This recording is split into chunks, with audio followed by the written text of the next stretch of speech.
Hindi ito lupa ng araw. Reyo ng araw ng luwalhating pagsinta. Oh, reyo ng araw sa luwalhating pagsinta, buhay ay langit. Dito ba yung magiliw, ano? Unang-una, yung perlas ng silanganan ay lupain daw, ano, na nasa rehiyon ng araw, okay? So, yung lupain na sinasabi ni Doktor C. Rizal, hindi mo po sabihin na yun ay nasa Hong Kong, ano? Okay. Ayan yung lupain na sinasabi ni Doktor C. Rizal. Yan din naman yung beloved country. Paano mo sasabi mong gawa yan ni Emilio Aguinaldo? Okay? At yung beloved country na nga yan, na sinasabi niyan, ay lupain daw ng Diyos. Hmm. Di ba kompleto na? Ano pa? Yan daw ay nasa rehiyon ng araw. Okay?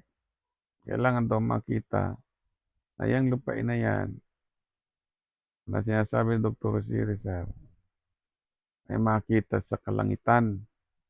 Ayan.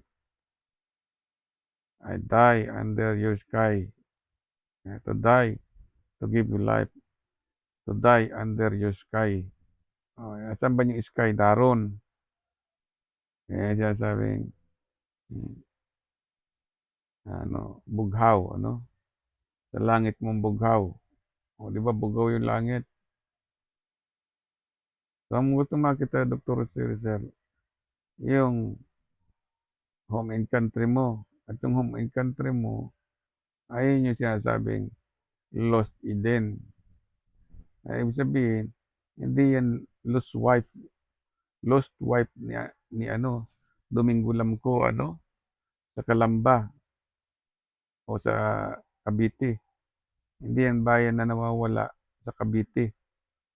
Okay, lupain ng ating bansa na nawawala sa pananaw ng mga Pilipino. Kasi ang ginagawa nitong mga Chinese Filipino ay kailangan pa daw ng navigator para hanapin mo yung Pilipinas gamit si Magellan o kaya gamit si kung sino yan, yung explorer, So, hindi mo kailangan